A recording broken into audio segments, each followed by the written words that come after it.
Phosphoric acid का नाम H3PO4 है और H3PO4 में आपका इसलिए नहीं बना क्योंकि एक्सेप्शन है, क्योंकि फॉस्फोरस का ऑक्टेट के बजाय 8 के बजाय 8 के बजाय 10 इलेक्ट्रॉन्स होता है।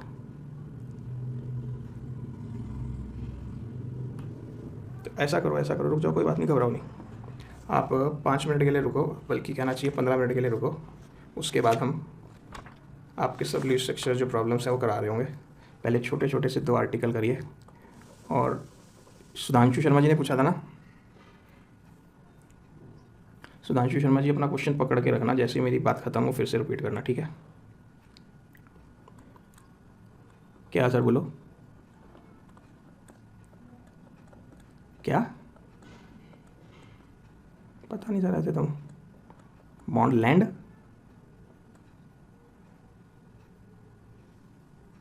पता नहीं सर, कहाँ दिख पढ़ लिया आपने,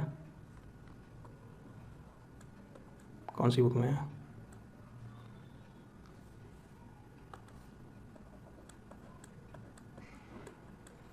उसकी फ़ोटो खींच के उसमें डाल देना सर, ठीक है? व्हाट्सएप पे फिर देख के बताता हूँ। ऐसे तो 50 इक्वेशन है और 50 नाम है सर। कोई बुक वाला कोई भी प्रिंट कर रहा होता, गलत कोई नहीं है, सब सही है वो, मैं नहीं कह रहा, मुझे नहीं आती, तो आपको देख के पढ़ के मैं सुना दूँगा, समझा दूँगा, ठीक है? एक टॉपिक हमें छोटा सा करना, फॉर्मल चार्ज। अभी फॉर्मल चार्ज का जो असली यूज़ है वो हमारे कोर्स में इन्होंने डाल ही नहीं रखा। तो अगर आप शिद्दत से पढ़ते रहे तो ऑर्गेनिक केमिस्ट्री में basic concepts of organic chemistry नाम से एक चैप्टर आएगा, वहाँ पे भी मेरे कोर्स में नहीं है, लेकिन वहाँ मैं इसका यूज़ करके आपको दिखा सकता हूँ जो इसका असली यूज़ है।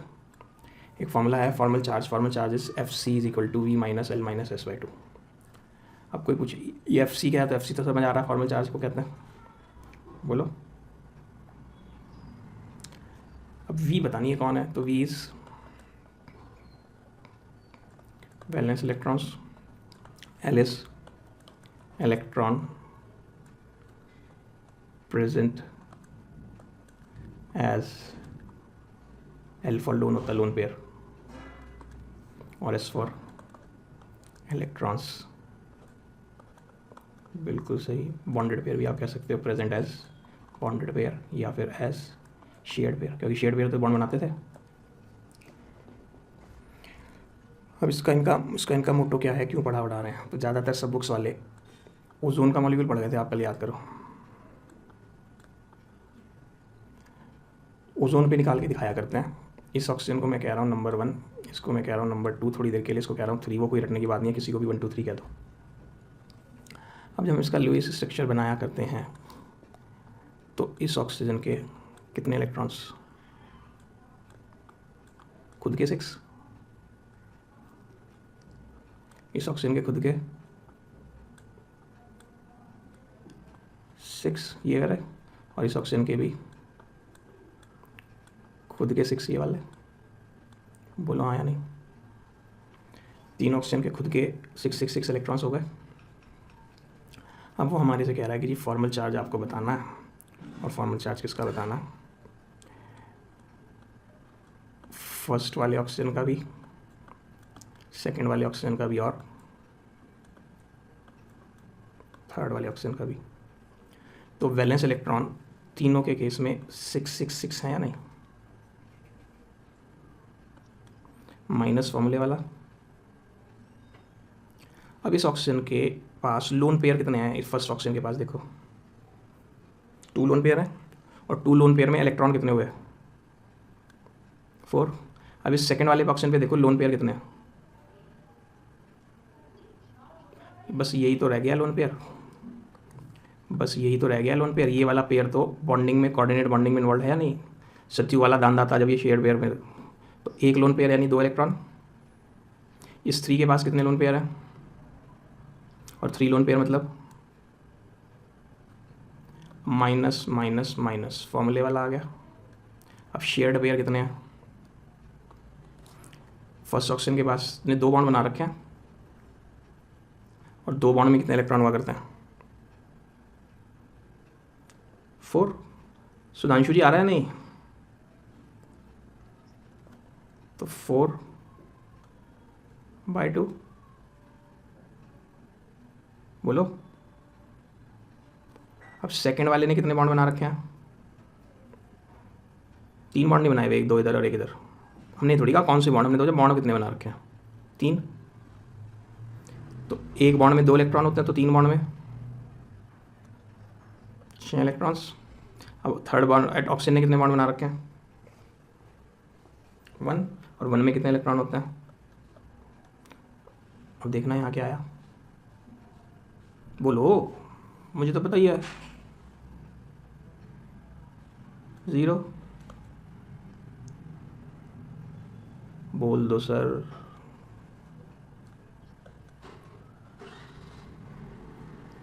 नहीं क्या?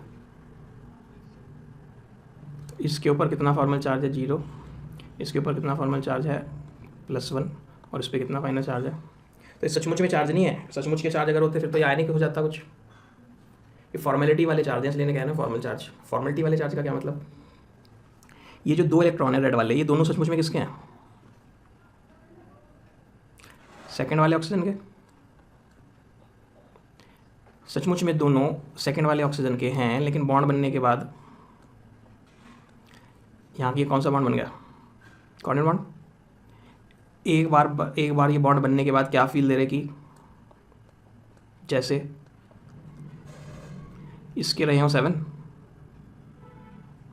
अगर आप इस कोऑर्डिनेट बॉन्ड को ऑर्डिनरी बॉन्ड बना लो, ऑर्डिनरी कोवेलेंट बॉन्ड बना लो, तो ऐसे फील करा रहा है जैसे इसके 7 हो और इसके कितने हो?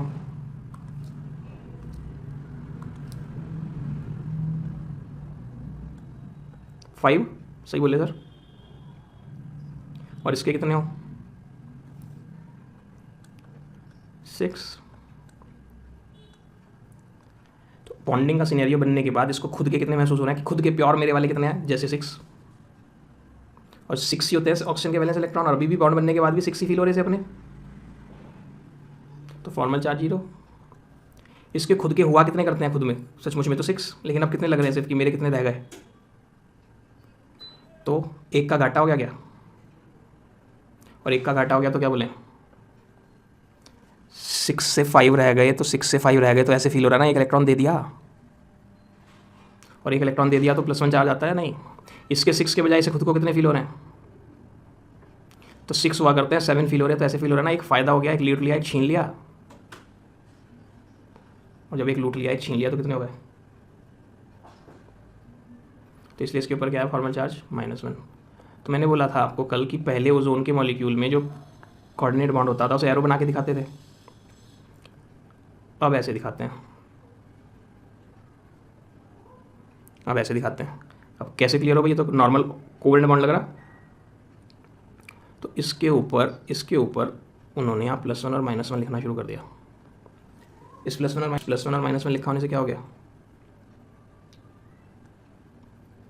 कि ये पता चल गया कि ये फॉर्मल चार्जेस हैं और ये बॉन्ड जरूर कोऑर्डिनेट बॉन्ड रहा होगा। इस ओ ने डोनर एटम की तरह अपना 1 इलेक्ट्रॉन जैसे इसे दे रखा होगा, और इसने इसका 1 इलेक्ट्रॉन जैसे ले रखा होगा, इसलिए इसके ऊपर -1 और इसने दे रखा है इस पर +1।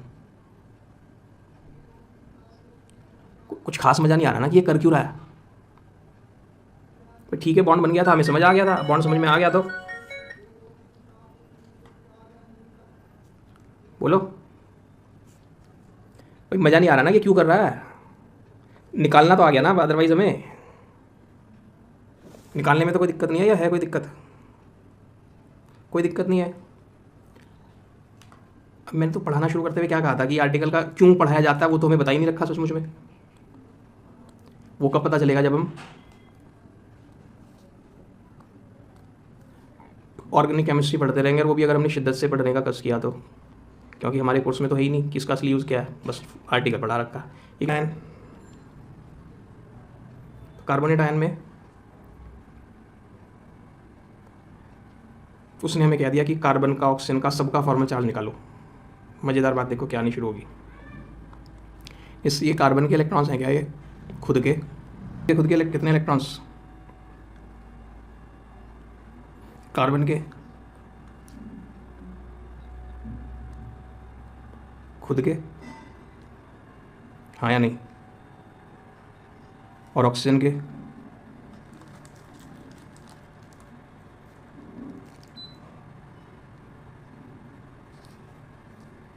अलग कलर पकड़ना चाह रहा हूँ। ये 1 2 3 4 5 6 7, ये 1 2 3 4 5 6 7, हाँ या नहीं। जब ये 7 हो गए तो मैं इसे ऐसे नंबर दूँ 1, इसे नंबर दूँ 2 और इसको नंबर दूँ 3। तो फॉर्मल चार्ज आपसे कहा गया फर्स्ट वाले का, सेकंड वाले का, थर्ड वाले का, और साथ में आपको कहा गया फॉर्मल चार्ज कार्बन का। तो फर्स्ट वाले ऑक्सीजन में वैलेंस इलेक्ट्रॉन 6, सेकंड में भी 6, थर्ड में भी 6 और कार्बन में 4। ये तो पता ही है कि ऑक्सीजन के वैलेंस इलेक्ट्रॉन 6 हुआ करते हैं। V minus V minus minus minus. अब था L कितने लोन पेयर हैं फर्स्ट के पास? लोन पेयर 2 हैं तो इलेक्ट्रॉन्स 4 हुए। सेकंड वाले पे कितने लोन पेयर हैं? सेकंड वाला इस ऑप्शन नहीं दिख रहा। सेकंड 3 लोन पेयर यानी 6 इलेक्ट्रॉन्स। थर्ड वाले पे भी 3 पेयर है यानी 6। फोर्थ वाले पे एक भी लोन पेयर नहीं है, देखो कार्बन पे, फोर्थ वाले कह रहा हूँ कार्बन पे लोन पेयर तो एक भी नहीं है, इसलिए 0। अब फर्स्ट पे 2 बॉन्ड बनाया फर्स्ट ने, 2 बॉन्ड यानी 4 शेयर्ड इलेक्ट्रॉन्स। इस सी ने कितने बॉन्ड बनाया? 4 बॉन्ड यानी 8 इलेक्ट्रॉन्स। इसने 1 बॉन्ड बनाया, 1 बॉन्ड यानी 2 इलेक्ट्रॉन्स। और थर्ड वाले ने 1 बॉन्ड बनाया यानी है मैडम, दोबारा बोलो। 2 में कार्बन का लिख दिया, सही कह रही है मैडम, बिल्कुल। सब बाकी लोग एक मैडम के सिवा सब गलत बोले जा रहे हैं मेरे साथ। एक और मैडम बोली थी फिर पीछे से। तो सेकंड वाले कार्बन में 1 बॉन्ड बनाया है यानी 2। फोर्थ ये कार्बन ने 4 बॉन्ड बनाया यानी 8/2। तो यहाँ क्या आया, यहाँ क्या आया, यहाँ क्या आया और यहाँ क्या आया? क्या आया इधर? 0। इसमें क्या आया? -1। इसमें क्या आया? -1। और इसमें फिर से क्या आया?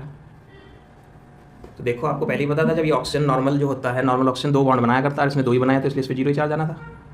इस ऑक्सीजन ने, ऑक्सीजन नॉर्मल 2 बॉन्ड बनाता है लेकिन इसने 3 बॉन्ड बना रखे हैं तो इसलिए इस पर +1 आया। ऑक्सीजन ने 2 बॉन्ड बनाने होते हैं लेकिन इसने 1 ही बनाया तो इसलिए 1 बचा रह गया, इसलिए इसके ऊपर। अब ऑक्सीजन को 2 बॉन्ड बनाने होते हैं नॉर्मल, इसने लेकिन 1 ही बॉन्ड बनाया इसलिए इसके ऊपर भी -1। इसको 2 बॉन्ड बनाने होते हैं ऑक्सीजन को लेकिन इसने 1 ही बॉन्ड बनाया इसलिए इस पर भी। समझ गए क्या? तो अब आगे जाके क्या होगा जब हम ऑर्गेनिक पढ़ेंगे या इन डेप्थ इसी चैप्टर में ऑर्गेनिक भी पढ़ेंगे बहुत गहराइयों की, तो एक मॉलिक्यूल के एक से ज़्यादा स्ट्रक्चर्स पॉसिबल होंगे। इनमें तो है नहीं, एक मॉलिक्यूल के एक से ज़्यादा स्ट्रक्चर्स पॉसिबल होंगे। और जब एक से ज़्यादा स्ट्रक्चर्स पॉसिबल होंगे अलग अलग तरह के, तो हमें ये जज करना पड़ेगा। ये वो हमसे पूछा करता है कि बताओ किस केस में species more than only 1 structures are possible, then तब क्या होगा भाई? Structure with minimum formal charges is most stable. समझ गए क्या? कुछ कि कुछ स्पीसीज ऐसे होते होंगे जिनके एक से ज़्यादा स्ट्रक्चर्स बन सकते होंगे, एक से ज़्यादा तरह के स्ट्रक्चर्स बन सकते होंगे। तो उनमें कौन से स्ट्रक्चर को स्टेबल माने जिसमें फॉर्मल चार्जेस सबसे कम हो। ठीक है, कोई दिक्कत हो तो बताओ जी, हमें नहीं आ रहा। एक स्पीसीज में तो मान लीजिए इसमें एक ऑक्सीजन पे 0 आ रहा, 2 पे -1 आ रहा। सपोज कर लो इसी का कोई और स्ट्रक्चर होता, उसमें 3 होते और तीनों पे 0 0 0 आ रहा होता, तो लेस चार्ज किसमें आए? तो वो वाला ज़्यादा स्टेबल हो जाएगा। अब एक में किसी पे 2 आ रहा है एक एटम पे और दूसरे एटम में बाकी हो तो सबका सेम है, लेकिन एक एटम का एक स्ट्रक्चर में 2 आ रहा, दूसरे स्ट्रक्चर में 0 आ रहा, तो +2 और 0 में कम कौन होगा? 0 वाला, तो वो ज़्यादा स्टेबल होगा। ठीक है नंदनी जी? हाँ जी, मैथमेटिकली नहीं देखना मैडम, हमें यहाँ 0 के रिस्पेक्ट में देखना। ठीक है, तो देखो अगर मैं आपका एक क्वेश्चन कराऊँ, जब आपको क्यूरियोसिटी हो गई तो एक मॉलिक्यूल है ऐसा, इसको कहते हैं साइनोजन। इसका एक नाम और भी है, वो नाम मुझे इस टाइम ध्यान नहीं है, स्यूडो हेलोजन शायद कहते हैं। इसके कुछ प्रॉपर्टीज हेलोजन से मिलती मिलाती हैं। तो एक बंदे ने बोला कि इसकी हम फ़ोटो जब बनाना शुरू करें तो ऐसे बना सकते हैं, और दूसरा बंदा बोला नहीं, हम इसकी फ़ोटो ऐसे बना सकते हैं। समझ आना शुरू हुआ? अब हमने उसे कहा कि भाई ऐसे तो खाली हवा में बात चलेगी नहीं, अगर आप यही बात करना चाहते हो तो कम से कम ऑक्टेट वॉक्टेट तो पूरा करने की सोचो। तो हमने जितने ज़्यादा से ज़्यादा लोगों का कर सकते हो, तो हमने कहा कि चलो बात बनाने की कोशिश करते हैं। अगर हम ऐसा कर दें तो देखना कार्बन का ऑक्टेट पूरा हो जाएगा क्या, और अगर हम ऐसा कर दें जो हमने फ़िलहाल कर रखा है, नाइट्रोजन का ऑक्टेट भी पूरा हो गया क्या? है मैडम, वो नहीं देखना मैडम, सिर्फ ऑक्टेट रूल देखना, एक्सेप्शन है ना। आपने कार्बन 4 बॉन्ड बनाता है ये नहीं देखना कार्बन का ऑक्टेट पूरा हो गया या नहीं, क्योंकि बेसिक मोस्ट इंटेंशन तो यही थी ना कि उसका ऑक्टेट पूरा होना चाहिए। अभी हमने विचित्र जादू किया इस केस में कि कार्बन ने 4 बॉन्ड नहीं बनाए लेकिन उसका ऑक्टेट तो पूरा हो गया, और दोनों नाइट्रोजन के ऑक्टेट पूरे हो गए क्या, देखना। और इस वाली फ़ोटो में आए तो, हाँ जी,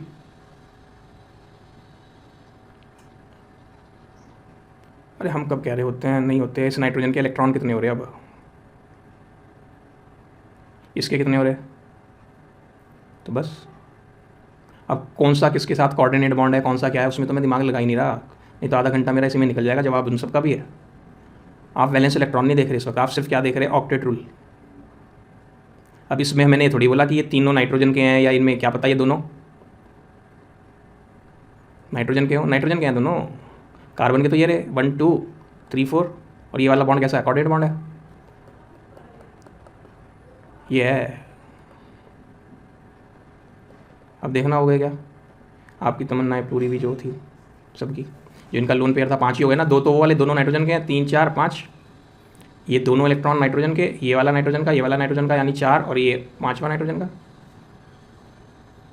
अब इस नाइट्रोजन का 1, इसमें दोनों नाइट्रोजन के, क्योंकि कोऑर्डिनेट बॉन्ड ने दिया डोनर एटम में। ये और ये कितने हो गए नाइट्रोजन के, पूरे पूरे हो गए। अब ऊपर आ जाओ यहाँ के, अब यहाँ के देखो, ये नाइट्रोजन के कितने इलेक्ट्रॉन हो गए, 8, कार्बन के भी 8, और इस कार्बन के भी 8, और इस नाइट्रोजन के भी 8। किसी को कोई कष्ट वस्ट हो रहा हो तो बोलो। अब मैं इन सब का चार्ज निकाल लूँ और मैं इन सब का चार्ज निकालूँ, फिर डिसाइड करूँ कि इन दोनों में साइनोजन का सही वाला स्ट्रक्चर कौन सा है। ऑक्टेट तो दोनों में सेटिस्फाई करा दिया मैंने। समझ गए अब क्या मैं कहना चाह रहा था? अगर एक स्पीसीज़ के एक से ज़्यादा स्ट्रक्चर पॉसिबल है ना, 2 स्ट्रक्चर पॉसिबल।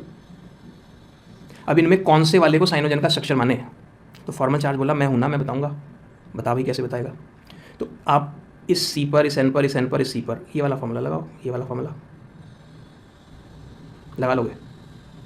आप ही लगवा देते तो सर अच्छा था, हमारे से पता नहीं लगे ना लगे। तो मैंने तो अपने लिए, अपने ऑब्जेक्टिव क्वेश्चन अटैम्प्ट करने के लिए अपना शॉर्टकट निकाल रखा है। कार्बन को खुद के कितने इलेक्ट्रॉन फील हो रहे हैं, इसमें खुद के फील 5, और हुआ कितने करते हैं कार्बन के, अरे खुद के 4 वैलेंस इलेक्ट्रॉन होते हैं मैडम, टोटल इलेक्ट्रॉन नहीं करने, बॉन्डिंग वाले देखने हैं, बॉन्डिंग वाले तो 4 ही होते हैं वैलेंस इलेक्ट्रॉन कार्बन में। कार्बन का कॉन्फिगरेशन देखो मैडम 2 4, बोलते रहा करो बस इसी तरह, जिससे गलती पकड़ में आ जाए, नहीं तो हम सोचते रहते जाते हैं। तो कार्बन के 4 वैलेंस इलेक्ट्रॉन हुआ करते हैं, लेकिन इस कार्बन को खुद के कितने फील हो रहे हैं, तो 1 लूट रखा है क्या। नाइट्रोजन के खुद के कितने इलेक्ट्रॉन हुआ करते हैं, 5 वैलेंस इलेक्ट्रॉन्स, लेकिन इसको खुद के कितने फील हो रहे हैं, 1 लुटा हुआ है। इसका भी +1 और इसका -1, तो ये क्या आएंगे फॉर्मल चार्ज। आप चाहे तो ये वाला फॉर्मूला लगा के निकाल लेना, नहीं आए तो कल मेरे रेस्टोरेंट लेके आना, मैं आपको साथ के साथ निकाल के फॉर्मूले से करके दिखा दूंगा। नाइट्रोजन को खुद के कितने फील हो रहे हैं, और 5 ही होते हैं, तो इसका फॉर्मल चार्ज 0। कार्बन को खुद के कितने फील हो रहे हैं, खुद के फील समझ आ रहा है ना सबको मेरा, कभी आर्टिकल खत्म होने के बाद को सर वो खुद के नहीं समझ आया, सबको समझ आ रहा है ना खुद के। लो मैंने काट के भी दिखा दिए, ये बॉन्ड काट दिया मैंने, ये इलेक्ट्रॉन ये इलेक्ट्रॉन ये इलेक्ट्रॉन, इन तीनों में सी का, और ये वाला बॉन्ड में ये वाला इलेक्ट्रॉन सी का। तो सी को खुद के कितने फील हो रहे हैं, 4 ही हुआ करते हैं, तो फॉर्मल चार्ज क्या आया। अब बताओ कौन सा स्ट्रक्चर सही होगा साइनोजन का, इसको मैं दे रहा हूँ फर्स्ट स्ट्रक्चर और इसको मैं दे रहा हूँ सेकंड स्ट्रक्चर। बोलूँ क्या? No charges, no formal charges, सब 0 0 0 0। और इसमें देयरफॉर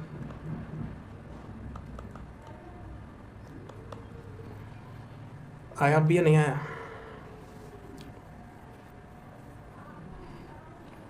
अब बस सर बाकी तो सब बहुत बढ़िया चल रहा है, लेकिन एक टेंशन होने लगी है मुझे आपके बैच में।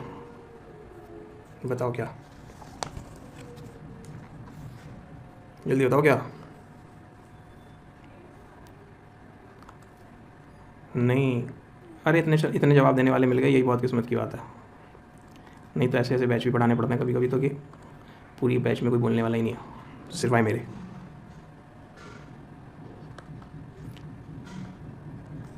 किसने सर? नहीं सर, प्रॉब्लम ये हो रही है कि हम कुछ ज़्यादा ही बढ़िया पढ़ रहे हैं और ज़्यादा पढ़ने में ना कोर्स हमारा थोड़ा काफ़ी स्लो हो गया।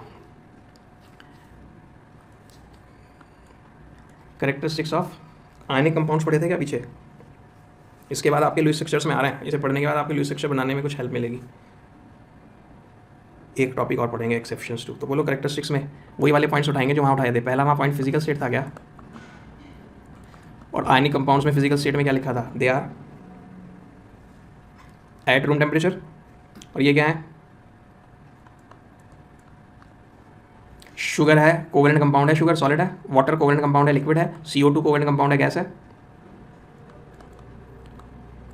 यानी कोवेलेंट कंपाउंड्स तीनों स्टेट में मिल सकते हैं। कोई दिक्कत? बोलो। अब MP एंड BP हाई होंगे या लो होंगे? क्यों?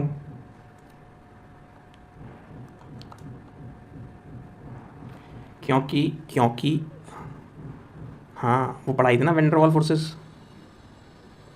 तो अगर ये एक CO2 है, सॉलिड CO2 तो पढ़ा था 10th क्लास में, ड्राई आइस। ये दूसरा CO2 और आपने ड्राई आइस बना दी, तो दोनों चिपक के बैठ गए होंगे क्या? ड्राई आइस में दोनों CO2 चिपक के बैठ गए होंगे। अब दोनों CO2 चिपक गए होंगे तो इस C ने इस C के साथ, या इस O के साथ, या इस O ने इस C के साथ, किसी ने किसी के साथ कोवेलेंट बॉन्ड बनाया होगा क्या? नहीं, उनके ऑक्टेट्स तो पूरे थे। ये इंडिपेंडेंट मॉलिक्यूल है, ये एक इंडिपेंडेंट मॉलिक्यूल है, इन दोनों के बीच में कोई कोवेलेंट बॉन्ड नहीं है। बस इनके बीच में कौन होगी? कोवेलेंट बॉन्ड तो बिल्कुल नहीं होगी, कोई फोर्स होगी। और कोई फोर्स का नाम याद हो आपको? क्या पढ़ाया था? वैन डर वाल फोर्स याद आ गई, जो वीक हुआ करती है। तो कोवेलेंट बॉन्ड तो बहुत स्ट्रांग होता है, शायद आयनिक बॉन्ड से भी स्ट्रांग होता है, लेकिन CO2 और CO2 के बीच में तो कोवेलेंट बॉन्ड बना ही नहीं। तो इसलिए इन दोनों CO2 को अलग अलग करना ईजी रहेगा, और ईजी रहेगा तो इनके MP और BP लो है। बिकॉज क्यों? Exist as discrete molecules. याद है वहाँ क्या लिखा था? Do not exist as discrete molecules. Held by, वहाँ तो जो डिस्क्रीट नहीं थे वो एक दूसरे से सब किसके थ्रू जुड़े थे? आयनिक बॉन्ड के थ्रू जुड़े थे। एक Na6Cl नेगेटिव से, एक Cl नेगेटिव 6Na प्लस से। लेकिन यहाँ तो ये इंडिपेंडेंट है। हेल्ड बाय वीक क्या?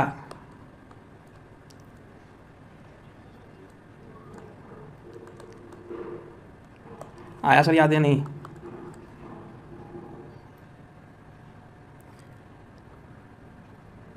क्रिस्टल स्ट्रक्चर जो होगा क्या होगा? Different from ionic compound. जल्दी बोलो क्यों? हाँ, क्योंकि सारे एक दूसरे से इंटरलिंक्ड मॉलिक्यूल्स आर डिस्क्रीट। ऊपर वाला पॉइंट ही। वहाँ तो क्या था? आयंस डिस्क्रीट नहीं थे। आयंस कह रहा हूँ, वहाँ मॉलिक्यूल्स डिस्क्रीट नहीं थे। तो इनका जो क्रिस्टल होगा उनके क्रिस्टल से अलग तरह का होगा, या कोई इनके क्रिस्टल का मेल्टिंग पॉइंट कम होगा और उनके क्रिस्टल्स का मेल्टिंग पॉइंट नहीं आ रहा तो बोल दो सर, थोड़ी आवाज़ ढीली होगी।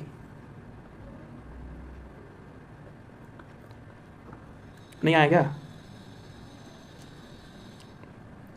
चीनी का दाना बड़ा सा, नमक का डला बड़ा सा, दोनों को पिघलाओ। तो दोनों को पिघलाओगे तो चीनी का दाना जल्दी पिघल जाएगा एज़ कम्पेयर टू नमक के दाने के क्यों?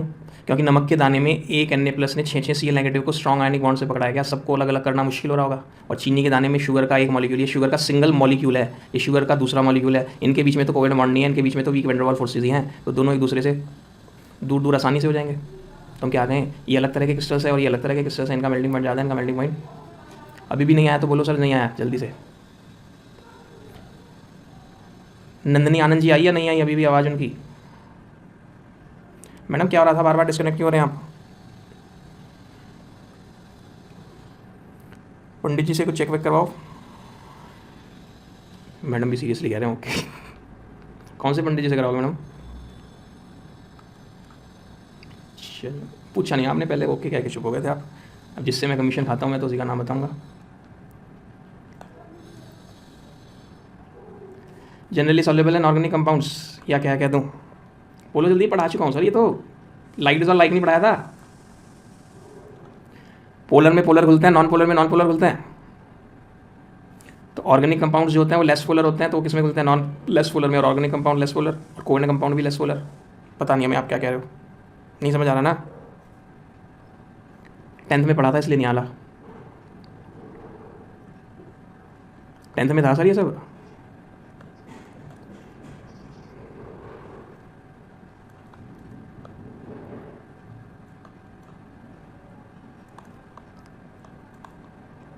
जनरली लेजेंडरी वर्ड लगा के ये लोग हमारी जान ले लेते हैं, जिससे जितने भी एक्सेप्शंस आए, तो हमने तो देखो पहले ही जनरली कहा था।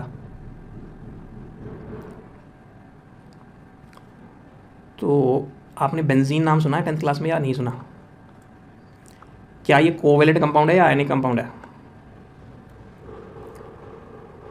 और वाटर है तो कोवेलेंट कंपाउंड, लेकिन आपको मैंने कल और परसों में पढ़ाया था वाटर इज पोलर सॉल्वेंट, याद है क्या? तो ये कैसा है? Non polar. और ये कैसा है? तो ये बेंजीन वाटर में डिजॉल्व हो जाएगा या अलग अलग लेयर्स बना लेंगे दोनों लिक्विड? तो बस यही बढ़ा रहे थे। और अगर NaCl को हमने पानी में मिलाया था तो NaCl आयनिक कंपाउंड था, उसमें आयंस थे, आयंस से तो पोलर हुआ या नॉन पोलर हुआ? ये जब हमने इसमें डाला था तो भूल गया था या नहीं भूल गया था? अब किसी ने अल्कोहल पढ़ा था 10th क्लास में, अल्कोहल, तो ये मोटे मोटे तौर पे नॉन पोलर है। मोटे मोटे तौर पे क्यों कह रहे हो? क्योंकि इसकी पोलैरिटी बहुत ही कम है, ना के बराबर सी है। तो ये इसमें डिजॉल्व हो जाएगा, डिजॉल्व हो जाएगा। तो आप समझ गए, generally soluble in organic compounds non polar. तो कोवेलेंट कंपाउंड ऑर्गेनिक सॉल्वेंट में घुल जाता है, या तो क्या, तो अल्कोहल ऑर्गेनिक कंपाउंड है, कोवेलेंट कंपाउंड है, ऑर्गेनिक कंपाउंड बेंजीन में घुल जाएगा। बोलो, या तो क्या, तो बेंजीन अल्कोहल में घुल जाएगा, या क्या, तो अल्कोहल बेंजीन में घुल जाएगा। अल्कोहल को कह रहे हो अल्कोहल बेंजीन में घुल जाएगा, तो अल्कोहल कोवेलेंट कंपाउंड है जो नॉन पोलर सॉल्वेंट बेंजीन में घुल गया। और आप कह रहे हो बेंजीन अल्कोहल में घुल जाएगा, तो बेंजीन कोवेलेंट कंपाउंड है जो नॉन पोलर सॉल्वेंट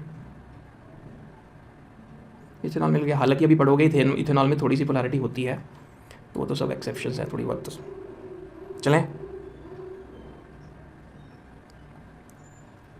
कोई टेंशन नहीं है इसमें, क्या टेंशन ले रहे हो तुम? मिट्टी का तेल पेट्रोल में मिलाऊं, मिल जाएगा या नहीं?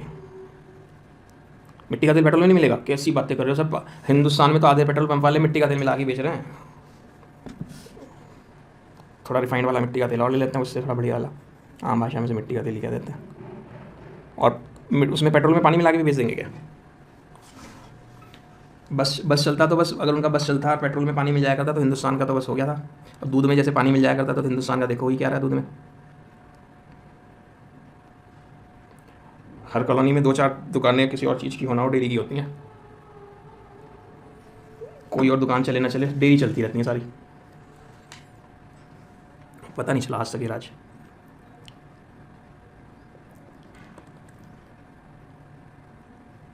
बताओ जल्दी, गुड कंडक्टर्स ऑफ इलेक्ट्रिसिटी या बैड? आयनिक कंपाउंड्स गुड थे या बैड? वो भी बैड ही थे। ये बैड कंडक्टर्स, लेकिन वो गुड हो जाते थे मोल्टन स्टेट में या एक्वा सॉल्यूशन में, लेकिन ये बैड ही रहेंगे। क्यों? Do not provide ions. वो गुड कंडक्टर हो गए थे मोल्टन स्टेट में, एक्वा सॉल्यूशन में, क्योंकि उनमें आयंस थे। मैं थोड़ा तेज खींच रहा हूँ इस चीज़ को, इस वाले आर्टिकल को। जिसे नहीं आ रहा हो प्लीज़ पूछ लो, जहाँ टाइम बच सके वहाँ तो बचा दूँ, क्योंकि उसके पैरेलल चल रहा है बिल्कुल। यहाँ कैसी रिएक्शंस होती हैं? मॉलिक्यूलर रिएक्शंस, जिन्हें नॉन आयोनिक रिएक्शंस भी कहा था, कह सकते हैं। वहाँ पे आयोनिक रिएक्शंस होती थी, मैंने एग्जांपल दिया था एक्वस NaCl में जब आप एक्वस AgNO3 डालोगे तो पलक झपकने से पहले ही वहाँ वाइट PPT ऑफ, पलक झपकने से वर्ड पे ध्यान देना है, यानी रिएक्शन कैसी हैं, वेरी फास्ट। लेकिन यहाँ पे फिर मैंने उसी में याद करो, वहाँ उस वक्त मैंने कोयला भी जलाया था, तो C और C कार्बन के एक दूसरे के साथ कोवेलेंट बॉन्ड बने होते हैं, O2 में भी डबल बॉन्ड बने होते हैं, और रिएक्शन होने के बाद CO2 में भी कोवेलेंट बॉन्ड होते हैं। रिएक्शन कैसी है, तो इसको क्यों नॉन आयनिक रिएक्शंस होती हैं जो स्लो होती है, क्यों, कोवेलेंट बॉन्ड टूटने और बनने दोनों में टाइम लगता है। याद करो समझौते, ट्रीटी, याद करो जल्दी, हिस्ट्री समझौते होने में टाइम लगेगा, दुनिया भर की मीटिंग्स का दौर चलेगा, गिले शिकवे दूर किए जाएंगे, तब शायद किसी कंक्लूजन पे पहुंच जाएं। मोदी गवर्नमेंट आने से पहले हिंदुस्तान और पाकिस्तान में बस समझौते होते रहते थे, हिंदुस्तान समझौते करते रहता था, पाकिस्तान समझौते करता रहता था, और उन समझौतों का उल्लंघन तो पाकिस्तान समझौते करता ही उल्लंघन करने के लिए था। अब पाकिस्तान का चैप्टर ही खत्म हो गया, अब चाइना का चैप्टर शुरू हो गया। पाकिस्तान तो जीत चुके हम, पाकिस्तान जीत लिया तभी तो चाइना का चैप्टर शुरू हुआ, तरक्की कर रहे हैं हम।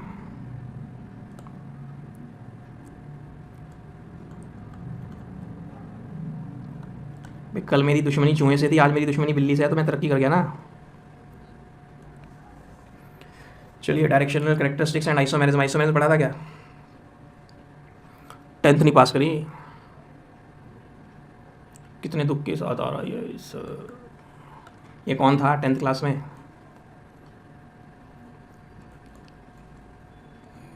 क्या हो गया मैडम, आइसोबार कहाँ से आ गया, ये था नॉर्मल ब्यूटेन और ये था आइसोब्यूटेन, याद आए, जबकि फॉर्मूला दोनों का, तो इसका मतलब कोवेलेंट कंपाउंड्स कैन शो, सारे ही दिखाते हो ऐसा नहीं है। आपको जी CO2 का आइसोमर बना दो तो CO2 का आइसोमर नहीं बनेगा, CO2 भी तो कोवेलेंट कंपाउंड है, तो इसलिए हम कह रहे हैं कैन शो। अब डायरेक्शनल कैरेक्टरिस्टिक का मतलब क्या है, ये बहुत इंपॉर्टेंट पॉइंट है, एंट्रेंस में खूब ऑब्जेक्टिव क्वेश्चंस इसके फंडामेंटल पे बेस होते हैं, डायरेक्ट क्वेश्चन नहीं होता। वहाँ पे लिखाया होगा Na+ सब तरफ एक फील्ड बनाता है, और उस फील्ड में जो भी चीज़ नेगेटिव आ जाए उसे अपनी तरफ खींचता है क्या, फिजिक्स, पॉजिटिवली चार्ज आयन अपने चारों तरफ एक फील्ड बनाता है, और उस फील्ड में किसी भी साइड से नेगेटिव आ जाए तो उसे खींच मारता है क्या, और जब उसे खींच मारता है तो क्या हुआ, डायरेक्शनल या नॉन डायरेक्शनल,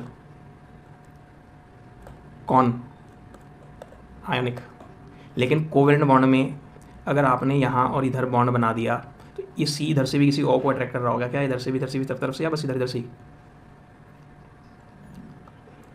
तो ये तो डायरेक्शनल हुआ ना। मैं 10th क्लास से लिंक करूँ, मेरी राइटिंग भी बहुत ही गंदी हो गई इस लास्ट पॉइंट तक आते आते। 10th क्लास में मीथेन पढ़ा था क्या, मीथेन ऐसा होता था मीथेन, तो ये एंगल कितना होता था, चलो कोई नहीं, आप पता चल जाएगा कितना एंगल, 109 डिग्री, 28 मिनट्स। शेप का नाम,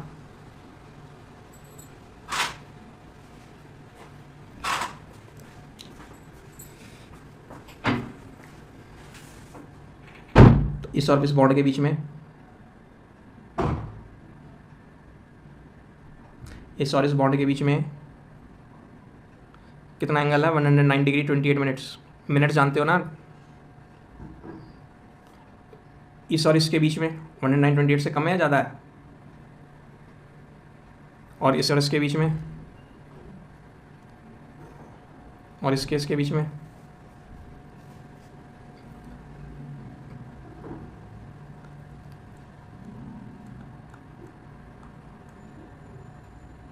सारे सेम है, ये तो छोटा लग रहा सर, लेकिन इससे बहुत टेट्राहेड्रल फिगर 3D होती है, 3D जानते हो क्या, अभी दिखाऊं या कल परसों को देखोगे वीडियो में, टाइम तो किसी दिन भी नहीं होगा, और टाइम तो रोज ही होता है, जब हम जिंदा हैं तो टाइम है, तभी तो जिंदा है। जी बोलिए, नहीं, बिल्कुल नहीं कह सकते सर। पिरामिडल पिरामिडल भी बताऊंगा कल या परसों को। VSCPR थ्योरी करेंगे। एक थ्योरी कौन सी? VSCPR। तब ये सारे स्ट्रक्चर्स वहाँ पे आएंगे, सबकी आपको वीडियो भी दिखा रहा हूँ और सब आपको टेट्राहेड्रल ऑक्टाहेड्रल से बता रहा हूँ, तो आपका पिरामिडल भी बना रहा हूँ। तो डायरेक्शनल है, फिक्स है डायरेक्शंस, एंगल चेंज नहीं हो रहे। दुनिया का किसी भी कोने से मीथेन ला रहे हैं, सब मीथेन में एक CH और दूसरे CH के बीच में हमेशा हमेशा कितना एंगल? डायरेक्शनल हुआ या नहीं हुआ? फिर क्या करें अब? आपका नंबर तो आया ही नहीं, चलो कर लेंगे, क्योंकि इन्हें पढ़ने के बाद ना आज के लेक्चर्स को आपके स्ट्रक्चर बनाने में और मुझे उनका एक्सप्लेनेशन देने में मुझे हेल्प मिलेगी। नहीं तो आप मेरे को परेशान कर देते, मैं कितनी बढ़िया एक्सप्लेनेशंस देता रहता, आप कहते बढ़िया नहीं पढ़ाया सर ने। हेडिंग क्या बनाई? हो सकता है किसी जगह इसका लिखा हो heading limitations of octet rule. Compounds containing hydrogen, पता है सबको, उसमें ऑक्टेट नहीं क्या पूरा होता है, पता है ना? HCl में Cl का तो ऑक्टेट हो गया पूरा, लेकिन हाइड्रोजन का क्या होगा?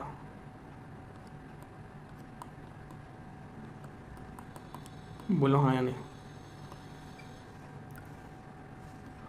अब दूसरा जो है इलेक्ट्रॉन डेफिशिएंट कंपाउंड्स, यानी इनकम्प्लीट ऑक्टेट। साक्षी जी आ रहा है समझ या नहीं?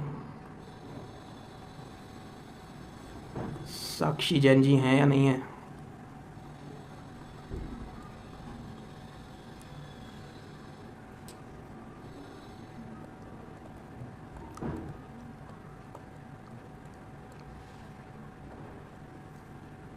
बताइए सर कितने इलेक्ट्रॉन हुए?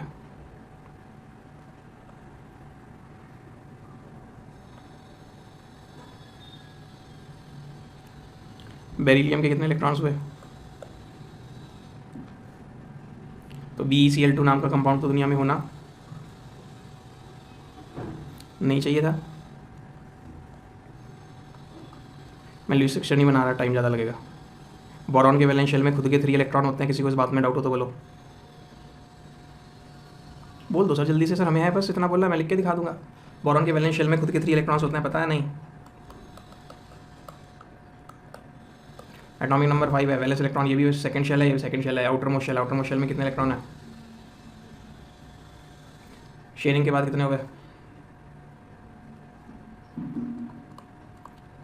Al के वैलेंस शेल में भी 3 इलेक्ट्रॉन होते हैं, Cl के साथ, Cl के साथ, Cl के साथ, कितने हो गए?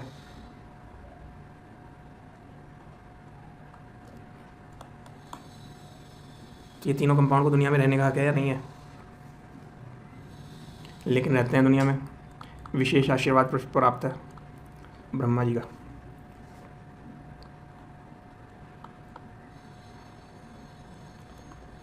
हाइपरवैलेंट कंपाउंड्स किन्हें कहेंगे? एक्सपेंडेड ऑक्टेट, यानी जिनके वैलेंस शेल में शेयरिंग के बाद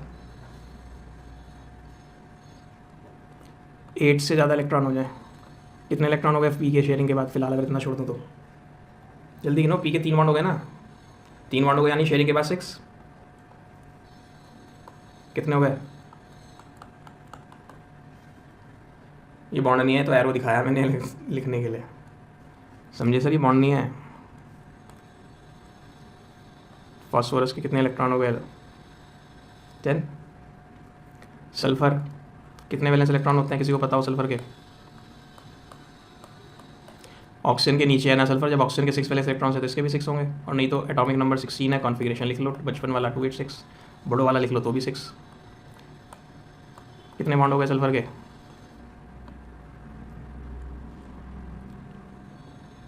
यानी कितने इलेक्ट्रॉन? तो भाई तुम्हें तो दुनिया में रहने का बिल्कुल कोई हक नहीं है, किन्हें कहने हम?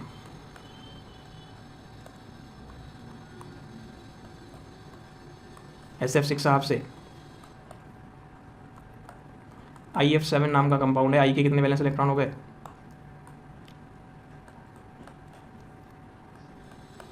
SF6 में 12 हो गए, PCl5 में 10 हो गए। तो इन सबको रहने का कोई हक,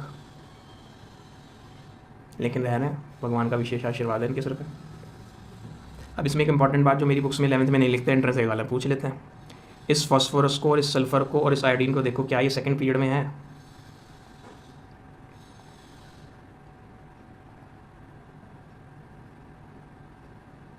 देखो जल्दी, फॉस्फोरस सेकंड पीरियड में है कहाँ? यस सर, ध्यान दो ना, थर्ड में, थर्ड में है भाई। सल्फर भी थर्ड में है, और आई साहब तो फिफ्थ में ही है। फिफ्थ आई साहब फिफ्थ में। तो क्या बताना चाह रहे हो आप इस सबसे? सेकंड पीरियड में 2s होता है, 2p होता है, 2d होता है क्या? 2d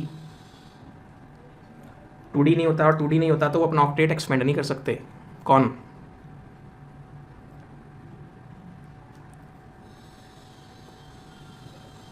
ये पॉइंट उड़ गया ना?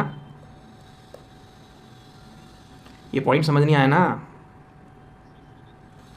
मैं यही तो कह रहा हूँ, मैं तो खुद ही कह रहा हूँ सर, ये पॉइंट समझ नहीं आ रहा ना बिल्कुल भी। ये तो आगे समझिए है, बस इस पॉइंट की चिंता मत करो। इसी चैप्टर में मुझे आगे हाइब्रिडाइजेशन पढ़ाना है, उसके लिए मैंने छोड़ा इसको। Second period elements cannot expand their octets due to absence of p orbitals.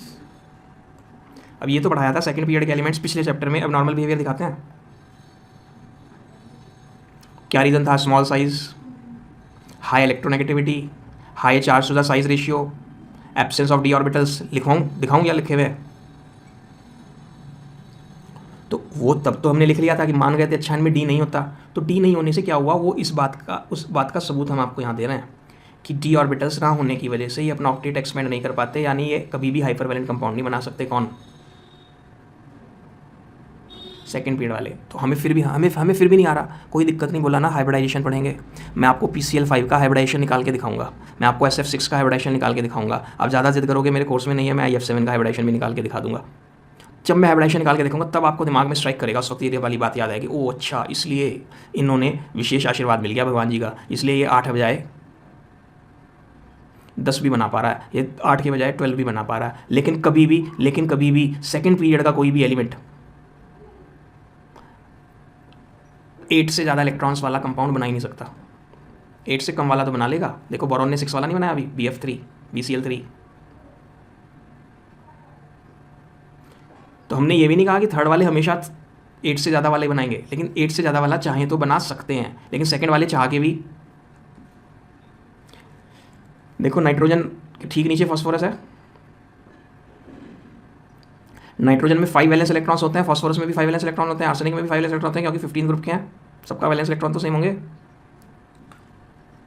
ये तो समझ आ रहा होगा क्या बोल रहा हूँ। 12th के बोर्ड के पेपर का क्वेश्चन है, NCl5 does not exist but PCl5 exist,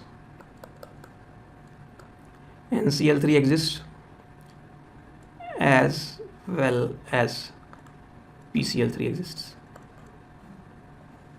NCl3 और PCl3 तो दोनों एग्जिस्ट करते हैं, क्योंकि N और P दोनों एक ही खानदान के लोग हैं, तो एक सा बिहेव करना चाहिए।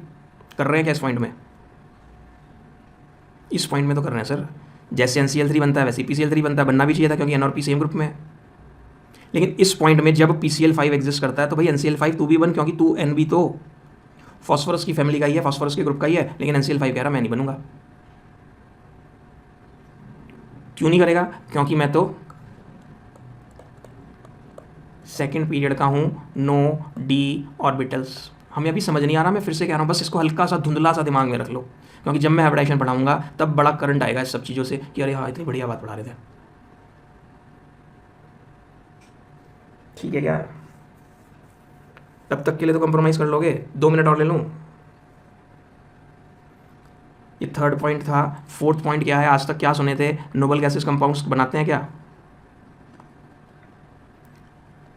लेकिन ये तो कलयुग है, मोक्ष जाने के बाद भी गड़बड़ हो गई। जीनॉन नोबल गैस है क्या?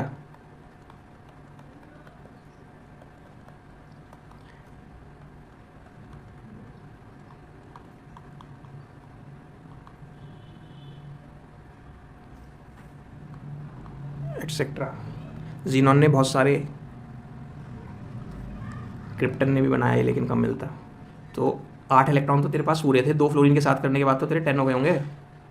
8 तेरे पास पूरे थे, 4 फ्लोरीन के साथ करने के बाद तो 8 और 4 12 हो गए होंगे। 8 और 6 14, ऐसे 8। एक हो तो 2 बॉन्ड बनाता, एक हो 2 बॉन्ड नहीं बनाता, उसकी 2 वैलेंसी नहीं होती। तो जीनॉन ने जब बनाए होंगे तो जीनॉन के 8 तो खुद के, और तीनों से कितने आए? 2 2 2, 8 + 6। तो ऐसे इसमें भी होगा, कहोगे बना दूंगा जब VSCPR थ्योरी बढ़ा रहा हूँ अभी इसी साल। तो ये सब कौन हो गए?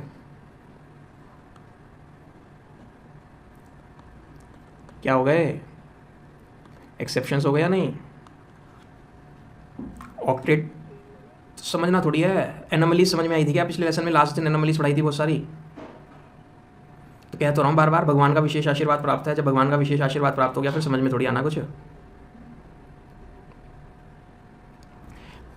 10 साल पुरानी बात होगी, एक स्टूडेंट मेरे पास किसी की विशेष रिकमेंडेशन पे पढ़ने आया कि जिसे केमिस्ट्री पढ़ा दो बोर्ड के एग्जाम से 10 दिन 15 दिन पहले। बिल्कुल डिब्बा, कोवेलेंट बॉन्ड की डेफिनेशन भी नहीं आती थी उसे। खैर जुगाड़ उगाड़ पढ़ाया उसे, ट्रिक्स वगैरह सिखाई, जो ये चीज़ें से करके पास हो गया।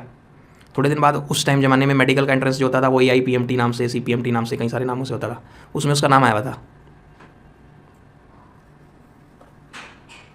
उसमें उसका सिलेक्शन हुआ था। क्या करूं? मैं भी बहुत बोला था इनकी तरह ध्रुव जी की, समझ नहीं आ रही बात। जिस आदमी को कोवेलेंट बॉन्ड भी ना आता उसका मेडिकल में सिलेक्शन कैसे हो गया? भगवान जी का विशेष आशीर्वाद प्राप्त है। जब ऐसी बात लाइन आ जाए तो फिर दिमाग नहीं लगाना कि अच्छा होगा। पता नहीं आप क्या बोल रहे हो। इन सब में एक्सेप्शंस में भी जो इलेक्ट्रॉन थे ये इवन नंबर में है क्या? ऐसे स्पीसीज भी दुनिया में देखने को मिल गए जिनमें ऑड इलेक्ट्रॉन बॉन्ड है। अब ये समझ नहीं आएगा, फिर से कहेंगे सर हमें समझ नहीं आ रहा। तो मैं कब कह रहा हूँ समझ में आएगा? मुझे आज तक नहीं समझ में आया, किसी को समझ नहीं आया, सब ने रटा हुआ है जितने केमिस्ट्री वाले हैं। क्योंकि ये क्या है, सब एक्सेप्शंस हैं। तो देखिए ना कितने इलेक्ट्रॉन का बॉन्ड है ये? 3 इलेक्ट्रॉन का बॉन्ड पढ़ा कभी? मैं पढ़ा रहा हूँ, लेकिन आपको मैं पढ़ा तो रहा हूँ आपको। बस सर खत्म हो गया, यहीं तक पढ़ना था।